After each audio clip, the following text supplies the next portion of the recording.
It's being called one of the largest trade missions of its kind. Hundreds of Canadian delegates are in Mexico for the week as the future of the Continental Trade Pact remains unclear. U.S. President Donald Trump has threatened to abandon the trilateral trade agreement between Canada, the U.S. and Mexico, with recent reports out of D.C. suggesting he's considering quitting CUSMA entirely. That deal is up for review this year.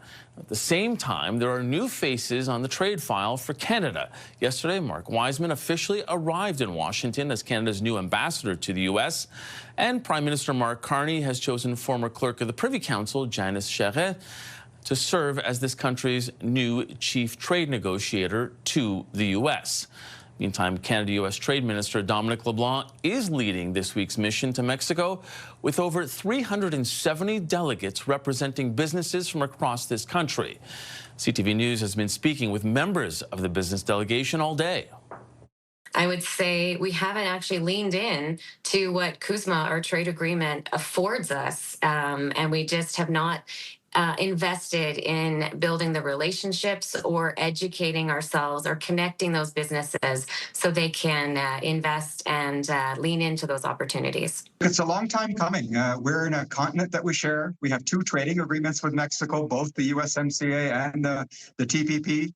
This is an opportunity to go well beyond where we have been. With the current negotiation, a revision of USMCA CUSMA, it's important for us to be here on the ground and see if there's potential for our producers to expand their export to Mexico. It is really, long overdue, and of course, I think this is the right time to be making sure that we are doing more than just trading with the U.S. Joining me now to talk more about the stakes of this trip and what it could mean for upcoming CUSMA review is Diamond Isinger. She's a former advisor to Prime Minister Justin Trudeau on Canada-U.S. relations. She's now an expert in residence at the University of British Columbia. And in studio with me is Carlo Dade. He's the Director of International Policy in the School of Public Policy at the University of Calgary. Thank you both for being here. Carlo, I'll start with you. You were in Mexico just a few months ago. What are they saying about trade relations between Canada and that country? Well, given what we're both dealing with Donald Trump and what we're both dealing with the Chinese, Mexico's relations with China are similar to ours, hit and miss, depending on the topic. The long neglected trade between us has once again resurged. Or resurged back into the popular consideration. So Mexico is appreciative of the change in tone from Canada. You remember the Prime Minister was throwing them under the bus, Doug Ford, Danielle Smith. Right. But that's changed. The federal government's changed. The Alberta government, Danielle Smith was just in Mexico. So Mexico appreciates the attention and is open and willing and looking forward to more trade. Interesting, Diamond, because we were talking to Goldie Heyer from the Business Council of Canada today, and he was saying that it's in the U.S.'s interest that Canada and Mexico are stronger and that the two countries have better ties. Do you think that's how Trump sees this? Could there not be a risk here that there could be a negative blowback in the White House as a result of this trip? Yeah, it's in the interest of all three North American partners for us to have an integrated and cohesive economy, but that's certainly not the way that the president is seeing this issue. The president has taken, and his team has taken at various points, both in 2017 and 2018 during the last NAFTA talks, and now this past year, more of a divide and conquer approach of trying to have separate conversations with Mexico, separate conversations with Canada, and hope that we are weaker by having those separate conversations with them. So it is in Canada's interest to renew this effort, to be well connected to Mexico, to forge greater commercial opportunities, as many stakeholders have said, to use the existing provisions within CUSMA to their fullest, but also to make sure that we're on the same page going into what we hope will be talks to renew this agreement through this year. Carlo, how do you make sure you do that? Because, as you said, in the past, we've seen that the Canadians at different points were ready to throw Mexico under the bus for the sake of having a bilateral agreement with the U.S. And when you consider how leveraged we are to the U.S., 75% of our trade is with them, how do you make sure that cohesiveness maintains through these negotiations when it gets difficult? Sure. So at the rank and file level, the bureaucrats that work the file on both sides, there are deep historic connections. The differences we've seen, or the divergence, has been at the political level. So I would rely on the rank and file bureaucrats, and we've seen a change both in Ottawa and most of the provinces, with the exception of Queen's Park, to realize the importance. But you remember last time, we woke up when we were negotiating with the first Trump administration on an August morning to discover that Donald Trump was saying he reached a deal with Mexico and he would decide if Canada could join.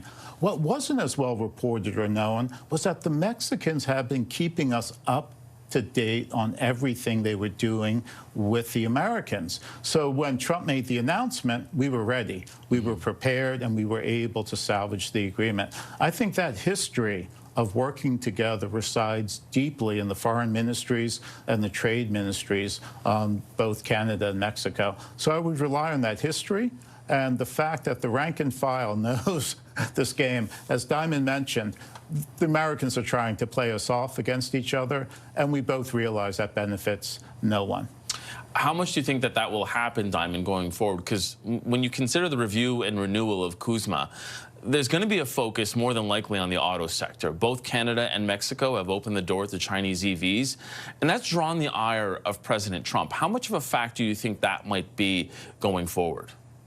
Well, the integrated nature of our supply chains and economies, those are just an objective fact. I don't know that we can disregard that. And as much as we would like to do business with many partners around the world, efforts being invested in that way right now by the federal government, we still need to cultivate these North American opportunities because of the way that labor is used, parts, value add to different automotive production. It's going to be incredibly important that our three countries are on the same page, or if, to the best of our ability, we can be on the same page as Mexico. Seeing a trade mission of this size, also, the number of delegates from all sorts of different sectors, not limited to one specific industry, for example, is very positive because this trade mission is both for the practical objective of hoping to create more economic opportunity, but also the cohesion that it can create in cultivating a better and stronger Team Canada, where there is political and social buy-in to this idea that we are the same team going into potential negotiations in the months ahead. Diamond, as all of this is happening, there's also some big changes in D.C. As I'd mentioned, Mark Wiseman officially taking over the ambassadorship into the U.S., while the Prime Minister also announced Janice Charette as the chief trade negotiator with the U.S. What do you think, first of all, of Charrette's appointment today? Having Janice commence this role as chief trade negotiator makes great sense, actually. If there were any relative pros and cons to be weighed of appointing someone like Mark Wiseman to the ambassador position, I think most would readily acknowledge that one area that he did not have strength or experience in was navigating the bureaucracy and complexity of the Government of Canada and our negotiating processes. So bringing in a career public servant, someone who had previously been clerk of the Privy Council, senior most advisor to prime ministers and ministers and others, having that person be able to bring the team together on a unified way domestically, to bring a cohesive negotiating agenda and vision to the table, I think is a very common sense move to bridge that gap between the strengths that Wiseman can bring and the strengths that Janice Charette can bring. Carlo, do you see it almost like as a tag team here? Because I think a number of people may have looked at this and would have wondered what her trade experience was. And you would have looked at Wiseman and thought, well, he must have a lot of experience negotiating with somebody like Trump because of his business background as well. So how do you see the two playing together? I see this as an extension of the Team Canada approach. You're not going to have one individual, as we had sort of with under Trudeau, really taking a more prominent role in the negotiation. Having a balance is going to be a plus. But look, we've got a really strong trade ministry, or with foreign affairs nowadays. We've got world-class negotiators. I've actually just brought a group of students to Ottawa for a week of trade negotiation training. We train trade negotiators in other countries. When the UK set up their trade mission, under the EU, they didn't have a trade mission. They had to create one. It was Canadians that were going over to train them. So I think it's really the base, the rank and file that we have that will give us a stronger edge. The leadership is important, but having that base is a real advantage. Dominic LeBlanc has said that they may return in the spring to possibly, he didn't say to sign deals, but for further meetings. How important is it to get some sort of a win, if it's a deal or not a deal, but making sure that there is tangible evidence of a win from this type of mission? It is, but it's more important that we keep showing up. It's rare that you show up after a long absence, or in the case of Asia, not having been there since forever, and get a deal immediately. Folks want to see you show up time and time again. This has been our issue in Latin America. We show up and disappear, show up and disappear. We first have to convince folks that, no, this time we're actually going to stick around for more than 1 or 2 visits. And unfortunately, that takes, well, more than 1 or 2 visits to establish that credibility. Yeah, and Diamond, as somebody who worked on policy under Prime Minister Justin Trudeau, how important is that framing as well when LeBlanc comes back to make sure that there is proof of some sort of tangible deliverable here?